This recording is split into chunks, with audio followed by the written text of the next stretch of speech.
E hoje teve sessão plenária no TSE.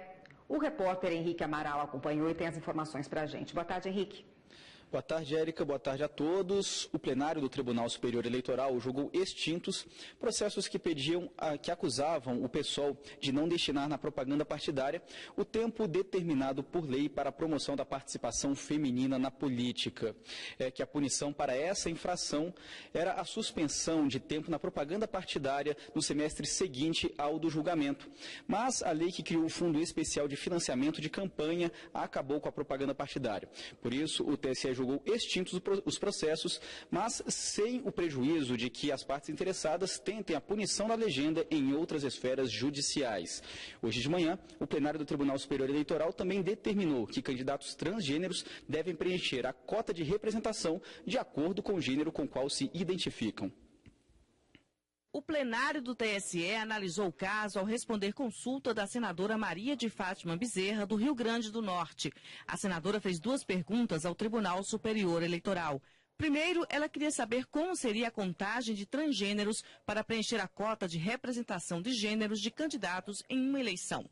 Depois, a senadora perguntou se o nome social, forma pela qual pessoas que se identificam com outro sexo querem ser chamadas, poderia ser utilizado em candidaturas majoritárias e proporcionais.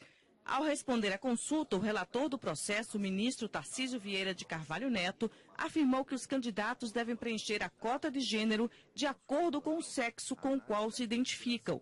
A identidade de gênero de quem for se candidatar a um cargo eletivo deve ser informada no cartório eleitoral. A autodeclaração de gênero deve ser manifestada por ocasião do alistamento eleitoral. São 151 dias antes das eleições, eminente presidente, para evitar justamente ou para diminuir a possibilidade de fraude. O ministro Tarcísio Vieira de Carvalho Neto também respondeu positivamente à segunda indagação da consulta. Assim, candidatos transgêneros podem usar o nome social tanto em disputas majoritárias quanto em eleições proporcionais.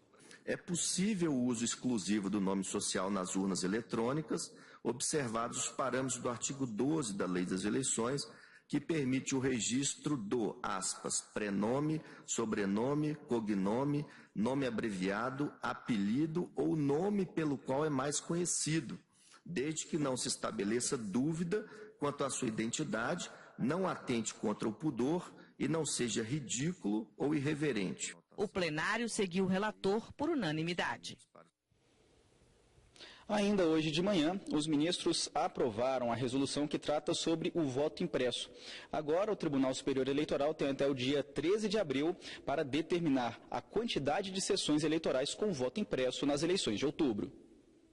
De acordo com a resolução, o registro impresso do voto não terá nenhuma identificação do eleitor. O Tribunal Superior Eleitoral vai determinar, até 13 de abril de 2018, a quantidade mínima de sessões com voto impresso em cada unidade da federação.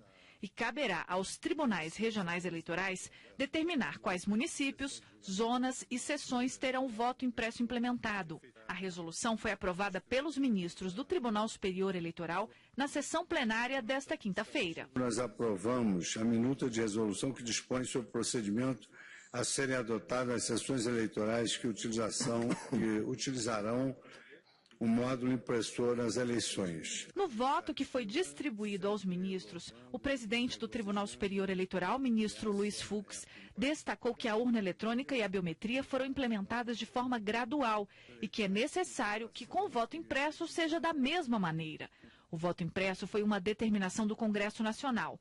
A exigência está na reforma eleitoral de 2015. O Tribunal Superior Eleitoral realizou no início da semana audiência pública sobre o assunto, para que a população pudesse contribuir com sugestões antes que a resolução fosse votada.